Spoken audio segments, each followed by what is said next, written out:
This is Michael Popok, Legal AF. What are we doing tonight? We're unpacking 19 criminal defendants, 41 claims against them, 4 different conspiracies as we look deeply into what Fani Willis, the Fulton County District Attorney, and her team have delivered through the grand jury in Fulton County late tonight after bringing in 5 or 6 more witnesses to end her presentation after 4 weeks to the regular grand jury. We have our indictment. Donald Trump and others have been indicted now. Donald Trump's been indicted for the 4th time. 2 by Jack Smith, 1 by the Manhattan DA, Alvin Bragg, and now Fani Willis. And Fani Willis's 100-page indictment with 19 co-defendants or 18 co-defendants in Donald Trump. And I'm not going to keep you on the edge of your seat for long. I'm going to tell you who those people are, including some who have been indicted by Fani Willis that are cooperating with Jack Smith in the federal investigation. I'm going to talk about that as well. We're going to be unpacking this document and what it means and the actual counts. There are dozens and dozens of conspiracy counts and acts of conspiracy for which all 19 of these co-conspirators, including Donald Trump, are responsible under the indictment. That's the beauty of a RICO, a racketeering type conspiracy. You can charge everyone and they're all responsible for every aspect and every act of the conspiracy, even if they themselves didn't do it, because they're part of the conspiracy and it binds them all together in this criminal conduct. Besides Donald Trump, let me go through the indicted defendants, including his closest advisors, attorneys, and even a handful that are cooperating with Jack Smith on the federal side. Just shows you that Fani Willis not only threw everything at Donald Trump and the others but the kitchen sink, she threw the kitchen sink at them as well. This is the list of indicted people. Rudy Giuliani, who's got some limited immunity deal with Jack Smith, but not full immunity deal. He's been indicted. John Eastman, along with Ken Cheeseborough, who worked together as part of Team Crazy to come up with the electoral scheme, the fake elector scheme. Jeffrey Clark, the number 4 in the Department of Justice under Donald Trump that tried to leapfrog and become the acting attorney general in the waning days of the Trump administration. And also he threatened and entered into a conspiracy to threaten election officials around the country, including in Georgia, claiming there was voter fraud when there was no voter fraud. And this indictment is not just about all the bad things that happened in Georgia led by Donald Trump and others. It goes beyond Georgia, as we always predicted and suspected, and goes into the other battleground states. There's almost as many allegations about things that happened in Michigan and in Pennsylvania and Arizona as there are about Georgia. And she's allowed to do that under Georgia RICO statute, Racketeering Influence Corrupt Organization Act statute, because she has an extraterritorial reach as long as it's part of the conspiracy. The conspiracy gives her long-arm jurisdiction, it's what it sounds like, to go out and grab acts and actors and bring them into a courtroom in Georgia as long as it's part of that same conspiracy. So we have Trump, we've got Giuliani, we've got Eastman, we've got Mark Meadows, who we know is cooperating with Jack Smith, but that doesn't matter to Fani Willis. She has indicted him for his role in interfering with the election process in Georgia and making him responsible for all. If you're in for a penny, you're in for a pound in conspiracy world. Even if you only did one bad thing, like Mark Meadows flying into Georgia and meeting with election officials and putting pressure on them. He makes one other phone call with Donald Trump, that quote unquote perfect phone call to help find 12,000 more votes. He's now responsible for everything that happened in every battleground state and in Coffee County, where others like Sidney Powell, indicted, broke into and hacked computers to get voter data illegally. Mark Meadows is responsible for that because he's part of the conspiracy. The gang was responsible for every criminal act that somebody in the gang commits. So we've got Mark Meadows. We've got Jeffrey Clark, the Department of Justice. We've got Ray Smith, who they used to do voter analysis and fraud analysis. And he made all sorts of fraudulent statements about absentee voting being done improperly, dead people voting out of district, and the like. We've got Michael Roman. That's an interesting now indicted defendant in Georgia because we believe he's cooperating with Jack Smith. Michael Roman was the head of election day operations for Donald Trump's campaign and for Donald Trump. More importantly, he's the one that implemented the fake elector scheme on the ground and went around to the 7 battleground states collecting the fake elector certificates. Somebody had to do it. He was like the UPS of the conspiracy and then delivered them both to the National Archive and to Mike Pence in the Senate chamber for the January 6th certification. Michael Roman does not escape the reach of Fani Willis, and he's not insulated because he's cooperating with the feds. Jenna Ellis, soon to be disbarred, the right-hand person of Rudy Giuliani and Sidney Powell in all of their presentations to state house legislators around the country. She's been indicted. We also have, of course, Sidney Powell, co-captain of Team Crazy, along with Rudy Giuliani. She's the one that promoted the suspension of the Constitution, implementation of martial law, and seizing of voting machines. And she put together the little scheme for Donald Trump to break into the Coffee County servers for the Dominion voting system machines and download all of the data. Misty Hampton, I did a hot take on her just today. Misty Hampton, an election official in Coffee County that actually sent out an engraved invitation. I always wanted to see one of those. A email inviting in Sidney Powell and the lawyers, including Catherine Freese and Rudy Giuliani, to come on down to Coffee County, where Donald Trump won by 70%, and go hack my computers, which is a crime, and it's listed in the indictment. I'll get to the 41 counts of the indictment, and I'll read from parts of it next before this is over. So Misty Hampton, she's indicted as well. Look, there's another handful of people that easily could have been indicted, but haven't been indicted. And I'll go through some of those as well as we get to the 19. 41 counts, topped off by a very robust Georgia Racketeering Influence Corrupt Organization Act count. All 19 co-defendants, including Trump, are lumped under that. Then we have solicitation of the violation of a public officer's oath. We have 3 counts of that. False statements and false writings, 3 counts of that. Conspiracy to commit forgery. Most of these things go to the fake elector scheme and the fake certificates that were created. Forgery in the first degree, that's the fake elector certificates. Conspiracy to pressure a public officer, impersonating a public officer. Conspiracy to impersonate a public officer, that would be the electors. If you want to play dress up and act like an elector when you're not, then you're going to get charged in Georgia with conspiracy to impersonate. And so you have 41 of those counts. I'm going to go with it. And then you have the underlying predicate acts, which are required under RICO conspiracy. You only need 2. At last count, Fani Willis has like 20 or 25 predicate acts around the country, including in Georgia, by chapter and verse and date and time, with emails and texts and meetings, including social media tweets of Donald Trump, all wrapped up into the conspiracy in what we call a speaking conspiracy, which is exactly what we thought we would ultimately see. This is sponsored by Lomi. I have a big family, and that means there's usually a lot of trash left over by the time the week comes to an end. And frankly, I used to feel a bit guilty about this, but then I got a Lomi. Now that I have a Lomi, it's changed the way I think about my food waste. It transforms my garbage into gold at the push of a button. It's a countertop electric composter that turns food scraps into dirt in under 4 hours. Now I love composting, and plus it makes cooking at home more fun, and there's no food rotting in my garbage, smelling up the kitchen, and I don't feel guilty about throwing food waste into landfills. Thanks to Lomi, I only have to take out the trash once a week, and it's hassle-free, mess-free experience with no more gross leaking bags.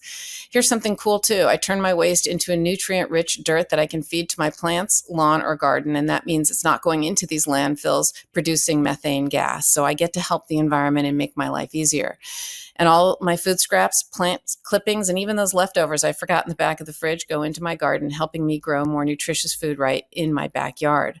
I learned through Lomi that food waste makes up a huge portion of our personal carbon footprint. And by reducing the amount of food I send to the landfill, I'm helping do my part for the planet while also feeding my garden. And my neighbor next door brings over her food waste and puts it in my Lomi because I've convinced her that we should do this as well together. Whether you want to start making a positive environmental impact or just grow a beautiful garden, Lomi's perfect for you. Head to lomi.com/legalaf and use the promo code legalaf to get $50 off your Lomi. That's $50 off when you head to lomi.com/legalaf and use promo code legalaf at checkout. Let me read from aspects. Again, Legal AF, MeidasTouch. We're going to be unpacking this for days. But let me give you the first reading right here on this particular hot take so you know what's going on. In addition to the people that I mentioned, David Schaefer, indicted, head of the Republican Party in Georgia. You also have a bunch of people that were involved with trying to influence a election worker in Ruby Freeman, who's also suing Rudy Giuliani for defamation.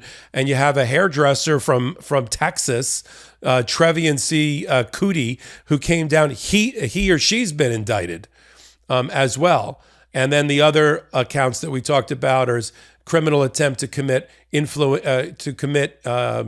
improper influencing of witnesses, false statements and writings, and the like. Now, when you get into the actual document itself, which I'm going to read parts of it, it literally has a table of contents breaking down each of the counts. And it says the grand jurors aforesaid in the name and behalf of the citizens of Georgia do hereby charge and accuse Donald John Trump, Rudolph William Louis Giuliani, John Charles Eastman, Mark Randall Meadows, Kenneth John Cheeseborough, Jeffrey Bozert Clark, Jenna Lynn Ellis, Ray Stallings Smith III, Robert David Cheeley, Michael Roman, David James Schaefer, Sean Micah Tresher Still, Stephen Cliffcard Lee, Harrison William Prescott Floyd, many of these Republican operatives in Georgia, Trevian C. Cootie, Sidney Catherine Powell, Kathleen Alston Latham, Kathy Latham, the head of the Republican Party in Coffee County that let the burglars in to steal the election data, Scott Graham Hall and Misty Hampton with the violation of the Georgia RICO Act for the said accused and specifically on and between the 4th day of November 2020, that's when all the bad things happen in Georgia, and the 15th day of September 2022, all of these things happen. And then it goes off to list in the remaining 70 pages the particular enterprise. And it says that the enterprise operated in Fulton County, Georgia, in the rest of the state of Georgia, in Arizona, Michigan, Nevada, New Mexico, Pennsylvania, Wisconsin, and in the District of Columbia. And then it went through the manner and means of the RICO or conspiratorial enterprise. And it says, we start with, and this is on page 16 of the indictment, false statements to and solicitations of various state legislators and legislative bodies, including in Georgia, Arizona, Michigan, and Pennsylvania, and the pressure campaign put on them.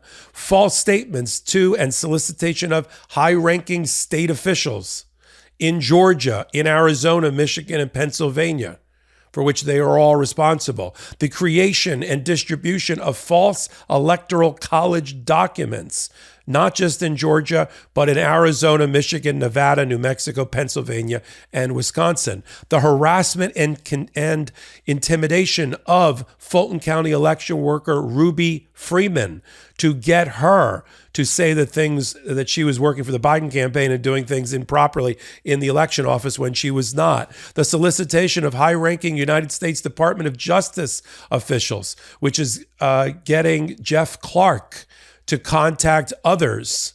And here's a quote from the indictment. In one instance, Donald Trump stated to the acting United States Attorney General, Jeff Clark, just say that the election was corrupt and leave the rest to me and the Republican congressman. I'm sorry, that's actually to Jeff Rosen, who was on the side of justice at the time.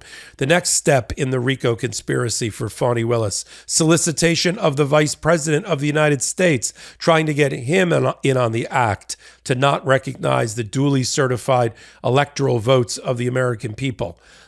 Seventh step, the unlawful breach of the election equipment in Georgia and elsewhere, and the stolen data from Coffee County and in other places.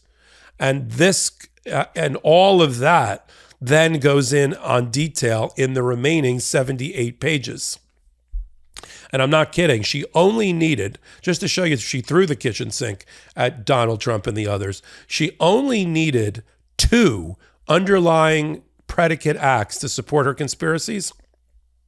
And I'm not done counting. Hold on. I want to get the total count for you here on this hot take. She has no less than,